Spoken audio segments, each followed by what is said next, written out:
नमस्कार दोस्तों, मैं शिवानी त्यागी आपके अपने YouTube channel share market with Shivani में आप सभी का स्वागत करती हूँ।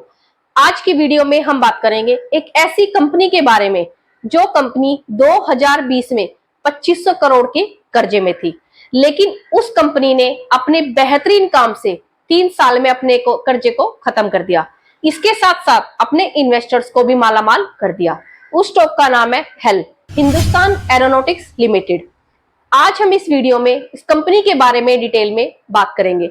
इसके साथ साथ कंपनी के फंडामेंटल्स, अपॉर्चुनिटीज, स्ट्रेंथ, वीकनेस, इन सब चीजों के बारे में भी हम डिटेल में डिस्कस करेंगे।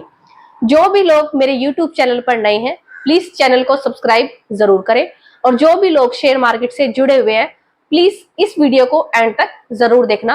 हो सकता है वीडियो आपके लिए काफी हेल्पफुल हो। देखिए, किसी भी स्टॉक में इन्वेस्ट करने से पहले आपको कंपनी के बारे में पूरी जानकारी होनी चाहिए। इसके साथ साथ फंडामेंटल्स को भी एनालाइज जरूर करना चाहिए। चलो करते हैं वीडियो की शुरुआत। हिंदुस्तान एरोनॉटिक्स लिमिटेड, ये कंपनी एरोस्पेस और डिफेंस सेक्टर के लिए काम करती है। इस कंपनी को जीओआई यानी खुद गवर्नमेंट ऑफ इंडिया ऑन करती है। और अगर इस कंपनी के काम की बात की जाए तो ये कंपनी मिलिट्री और सिविल मार्केट के लिए एयरक्राफ्ट, हेलीकॉप्टर, कम्युनिकेशन इक्विपमेंट बनाती है। इसके साथ साथ ये एयरक्राफ्ट की रिपेयर और मेंटेनेंस का काम भी करती है। पहले के टाइम में हम विदेशों से जैसे फ्रांस, इजराइल, रशिया, अमेरिका अपनी मिलिट्री के लिए डिफेंस रिलेटेड इक्विपमेंट खरीदते थे, जिससे हमारी जीडीपी का पैसा बहुत हद तक बाहर चला जाता था और हम डिफेंस सेक्टर को लेकर औरों पर डिपेंड थे। इसी को देखते हुए गवर्नमेंट ने मेक इन इंडिया के तहत भारत में ही डिफेंस रिलेटेड इक्विपमेंट बनाने का डिसीजन लिया, जिसमें हम बहुत जल्दी कामयाब भी हुए और आज हम डिफेंस सेक्टर को लेकर इंपोर्टर से एक्सपोर्टर बन गए हैं, जिससे सीधा सीधा फायदा इस कंपनी को हुआ है। बात करते हैं कि हमें इस कंपनी में इन्वेस्ट क्यों करना चाहिए और इस कंपनीज में क्या क्या अपॉर्चुनिटीज है। देखिए, ये कंपनी डिफेंस सेक्टर में काफी बड़ा रोल निभा रही है, क्योंकि ये भारत की एकमात्र ऐसी कंपनी है जो एरोस्पेस और एयरक्राफ्ट की रिपेयर और मेंटेनेंस का काम भी करती है। इसलिए इस कंपनी के पास काम की कोई भी कमी नहीं है। इस कंपनी की अगर ऑर्डर बुक वैल्यू की बात की जाए तो अभी इसके पास 85,000 करोड़ के ऑर्डर हैं, जिसमें 45,000 करोड़ का काम पूरा होने वाला है। तो अब आप समझ सकते हैं, जब इस कंपनी का काम पूरा हो जाएगा तो इस कंपनी को और उसके इन्वेस्टर्स को कितना बड़ा प्रॉफिट होने वाला है। इसके साथ साथ ये कंपनी अपने आप को अपडेट रखने के लिए, खुद को एडवांस रखने के लिए अपने टोटल रिवेन्यू का 6 to 7% अपनी रिसर्च और डेवलपमेंट पर खर्च करती है, ताकि ये कंपनी अपनी लेटेस्ट टेक्नोलॉजी के साथ मिलकर काम कर सके। और इस स्टॉक की सबसे खास बात यह है, ये अपने इन्वेस्टर्स को 33% का ह्यूज डिविडेंड देती है। तो अब आप समझ सकते हैं कि हमें इस कंपनी में इन्वेस्ट क्यों करना चाहिए और इस कंपनीज में क्या क्या अपॉर्चुनिटीज है। अगर इस कंपनी की स्ट्रेंथ की बात की जाए तो ये कंपनी लगभग डेब्ट फ्री हो चुकी है और ये कंपनी पिछले 5 साल में इस कंपनी ने 23.9 की कागज से ग्रोथ किया है और पिछले 3 साल में 26.7% रिटर्न ऑन इक्विटी जनरेट किया है। और इस कंपनी ने अपनी वर्किंग कैपिटल को 98.4 से 38.2 तक कम किया है।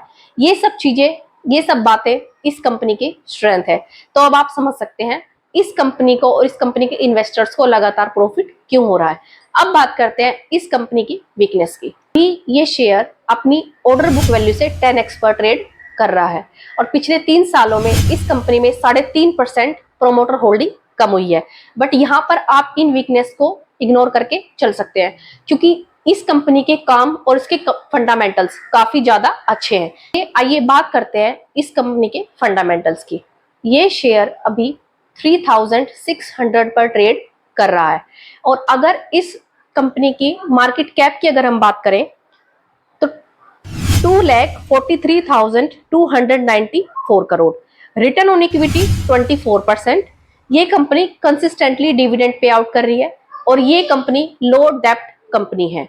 अगर हम इस कंपनी की बुक वैल्यू की बात करें 376 और पीबी रेशो 9.67%। अब बात कर लेते हैं इस कंपनी के शेयर होल्डिंग पैटर्न की।